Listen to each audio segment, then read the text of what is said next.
Hey guys, it's week 4 in our Jesus Storybook Bible series, and this week we are reading the story A New Beginning, which is about Noah. So let's find out what God has to say to us this week. Time passed and many people filled the earth. Everyone everywhere had forgotten about God and were only doing bad things all the time. God's heart was filled with pain when he saw what had happened to the world he loved. Everywhere was disease and death and destruction, all the things God hates most. Now Noah was God's friend, which was odd in those days because nobody else was. Noah listened to God. He talked to God. He just loved being with God, like you do with your best friend. Noah, God said, things have gone wrong.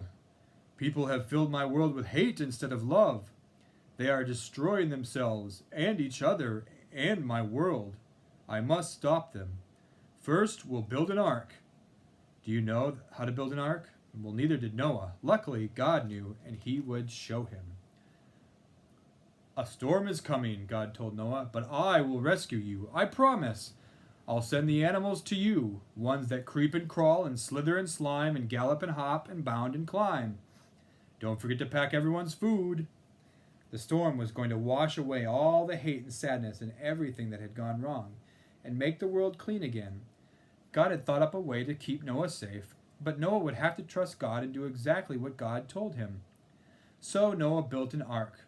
That's short for a very large boat. Noah's neighbors came out to watch and point and laugh because they didn't believe Noah about the boat or the storm or needing to be rescued.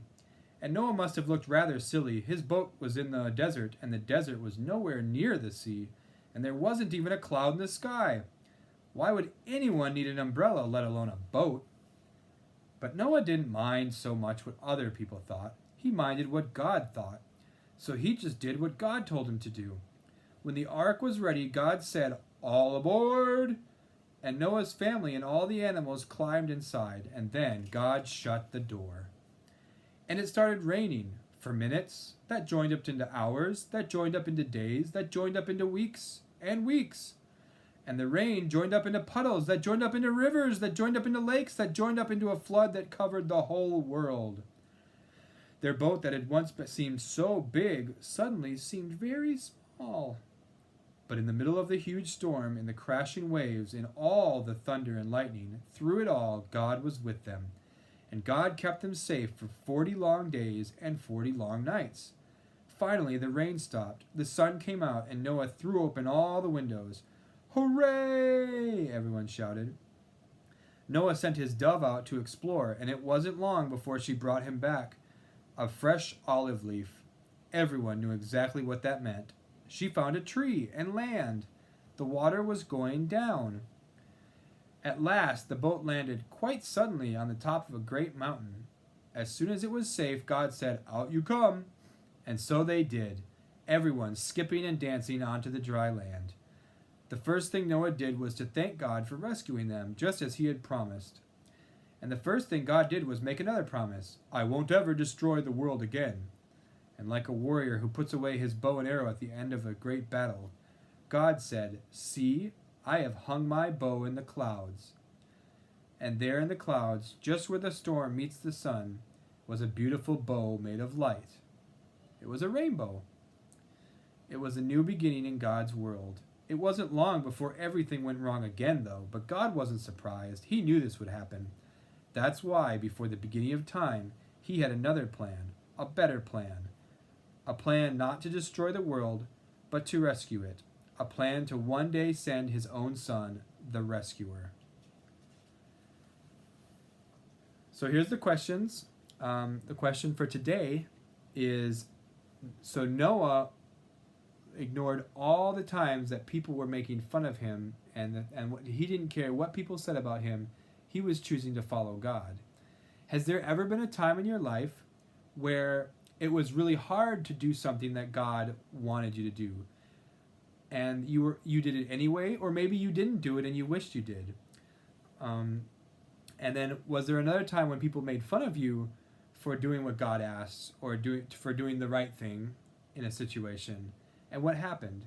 So If your parents are watching with you, you can talk about it with them and stop the video now. Otherwise, we will talk about it together.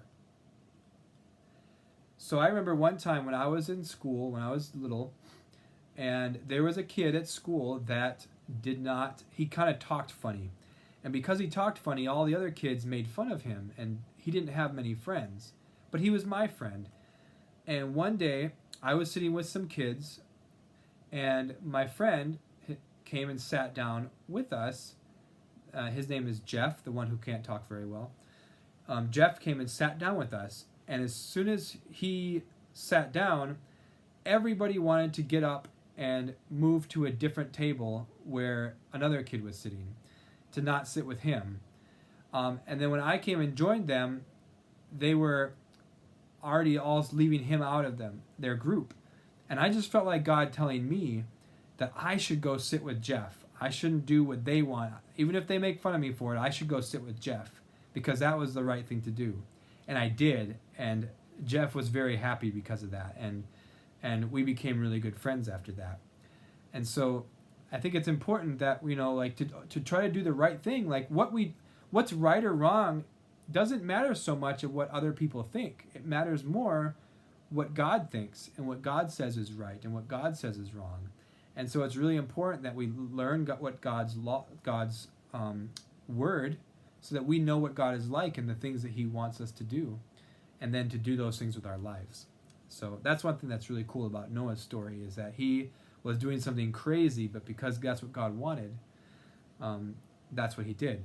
Many of you, if you're watching this in English, you moved here from other countries. That seems kind of crazy, doesn't it? And for most of you, God led your parents to come to Montenegro. And because of that, that might seem kind of crazy, but it's following what God wants. And so if we're walking in the path of what God wants, then we are blessed. So anyway, thanks for watching this week. I hope you guys have a good week, and I'll see you next week. Bye.